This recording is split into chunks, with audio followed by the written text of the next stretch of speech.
नमस्कार, मैं पीयूष मणि अवस्थी। आप देख रहे हैं इंडिया जंक्शन। उत्तर प्रदेश के लखीमपुर खीरी से इस वक्त की सबसे बड़ी खबर सामने आ रही है। रविवार देर रात शाम से लापता हुए मैलानी नगर पंचायत अध्यक्ष सत्यवती के पति देवेंद्र प्रताप की हत्या कर दी गई है। कत्ल की इस घटना को अंजाम उनके नजदीकी और आखिरी वक्त में उनके साथ देखे गए धीरेन्द्र कुमार उर्फ धीरू ने अपने 3 अन्य साथियों के साथ मिलकर की। नगर पंचायत मैलानी की अध्यक्ष सत्यवती के पति देवेंद्र प्रताप रविवार रात करीब 7 बजे घर से बाजार के लिए पैदल निकले थे, लेकिन लौटकर घर वापस नहीं पहुंचे। इस बात की सूचना पर पुलिस की टीमें उनकी तलाश में जुट गई थी। लखीमपुर खीरी मैलानी नगर पंचायत अध्यक्ष पति चेयरमैन पति देवेंद्र बाबू, जो कि 10 तारीख से रात अपने साथी धीरू के साथ बाजार कहकर गए थे, परंतु वापस नहीं आए। देर रात उनके न लौटने पर उनकी पत्नी ने जब फ़ोन किया तो स्विच ऑफ गया। उस पर धीरू से बात जब की गई तो उसने बताया कि हमने इनको मारवाड़ी मोहल्ले वाली गली में छोड़ दिया। इसके बाद उनकी पत्नी ने निरंतर सभासदों को इसकी सूचना दी।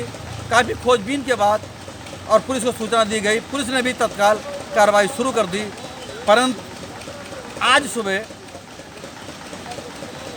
उनके साथी से जब कड़ाई से पूछताछ की गई, उसके चलते उनके साथी धीरू ने यह स्वीकार किया कि उसने अपने 3 दोस्तों के साथ मिलकर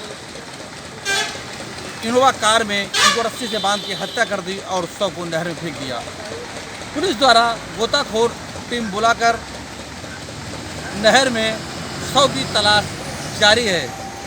इंडिया जंक्शन, जिला bureau chief Laxmikant Gupta. Police अधीक्षक विजय ढूल ने बताया कि देवेंद्र प्रताप के नज़दीकी और आखिरी वक्त में उनके साथ गए धीरू से सख्ती से पूछताछ करने पर खुलासा हुआ कि उसने अपने 3 अन्य साथियों के साथ मिलकर देवेंद्र प्रताप की गला घोंटकर हत्या कर दी। ये दिनांक 12 अक्टूबर को प्रातःकाल के समय थाना मैलानी पर श्री मुनिंद्र प्रताप द्वारा एक सूचना दी गई कि उनके बड़े भाई श्री देवेंद्र प्रताप बीती शाम को घर से बाजार के लिए गए थे और उनके साथ धीरेन्द्र धीरू भी गए थे और बाद अपना काम समाप्त करने के वो घर नहीं लौटे। इस सूचना पर थाना मैलानी में गुमशुदगी दर्ज की गई और क्षेत्राधिकारी गोला के नेतृत्व में 5 पुलिस टीमों द्वारा जो गुमशुदा थे श्री देवेंद्र प्रताप, उनकी तलाश शुरू की गई। इन टीमों में एसओजी टीम और हमारी डॉग स्क्वाड की टीम भी शामिल थी। जिस व्यक्ति के साथ श्री देवेंद्र प्रताप बाजार गए थे, धीरेन्द्र उर्फ धीरू, ये इनका पुराना सहयोगी, विश्वास पात्र और इनके आपस में काफ़ी दोस्ताना व्यवहार था। इस व्यक्ति के साथ जब गहराई से पूछताछ की गई तो इनके द्वारा भ्रामक और विरोधाभासी बातें बताई गई।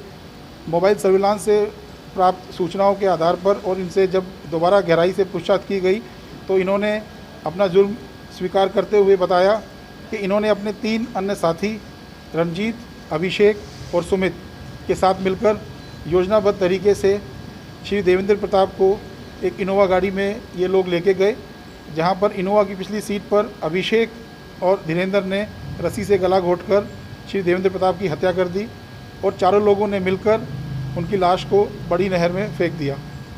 इस हत्या में प्रयुक्त रस्सी, इनोवा गाड़ी और एक मोटरसाइकिल और चारों अभियुक्तों को पुलिस द्वारा गिरफ्तार कर लिया गया है।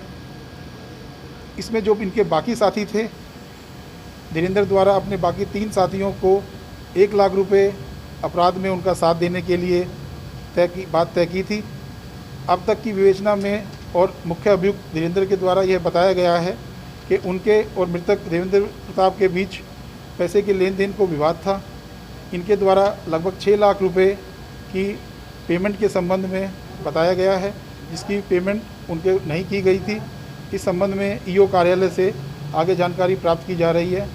सुसंगत धाराओं में अभियोग पंजीकृत कर थाना मैलानी से विवेचना प्रचलित है। सर, डेड बॉडी का क्या है? जो डिसीज़ हैं, इनके द्वारा बताया गया कि उनको बड़ी नहर में इनके द्वारा फेंका गया है। बड़ी नहर पर हमारी पीएसी की बाढ़ दल और गोताखोरों की मदद से हम लोग प्रयासरत हैं कि डेड बॉडी जल्दी से जल्द रिकवर हो जाए। इंडिया जंक्शन न्यूज ने सोमवार को देवेंद्र प्रताप के लापता होने की खबर दिखाई थी और साथ ही ये भी बताया था कि देवेंद्र प्रताप आखिरी बार धीरेन्द्र उर्फ धीरू के साथ गए थे। धीरू कई साल से देवेंद्र का सहयोगी था और वह विश्वास पात्र भी था, लेकिन पैसों के विवाद में उसने अपने साथियों के साथ मिलकर देवेंद्र प्रताप को मौत के घाट उतार दिया और सबको नहर में फेंक दिया। पुलिस ने धीरू समेत 4 आरोपियों को गिरफ्तार किया है और देवेंद्र प्रताप के शव की तलाश लगातार जारी है। बने रहिए, देखते रहिए इंडिया जंक्शन। और दुनिया की खबरों से जुड़े रहने के लिए सब्सक्राइब करें हमारा चैनल इंडिया जंक्शन।